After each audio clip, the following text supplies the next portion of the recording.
Ուրեմն, ինչպես պետք է լողացնենք մեր փոքրիկին։ Սովորաբար ծննդատներում խորհուրդ են տալիս լողացնել շաբաթը 7 օր, այսինքն ամեն օր։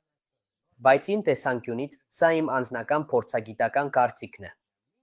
Ոչ մի անհրաժեշտություն չկա դա անել մշտապես ամեն օր, այսինքն շաբաթը 7 օր։ Լիովին բավական է նորածին երեխային լողացնել շաբաթը 1-2 անգամ օգտագործելով հիգիենիկ միջոցներ։ Քանի որ մեր փոքրիկ նորածինները հիմնականում դսում չեն լինում։ Նրանք չեն սողում ավազատուփերում, հողից ոչինչ չեն հանում, չէ։ Այսինքն փաստորեն նրանք մաքուր են, չէ։ Իսկ քրտինքը կարելի է շատ པարզ կերպով մաքրել սովորական որևէ խոնավ անձեռոցիկով, որը նախապես թրջել ենք ջրով, չէ։ Որպեսզի այդ բոլոր ռեագենտները այնտեղից լվանանք, չէ։ Այսինքն դա կարելի է անել լրիվ հանգիստ։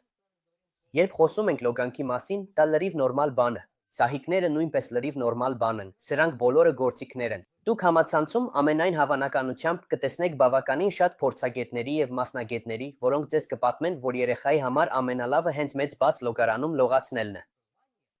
Բայց եթե նայենք այն աղջկա տեսանկյունից, ով առաջին անգամ է երեխա ունենում, ես հավանաբար չէի ընտրի եւ իմ նախապատվությունը չէի տա մեծ լոգարանին։ Քանի որ այդ երեխային պահելը, նրա հետ գործելը եւ շփվելը իրականում շատ բարդ բան է։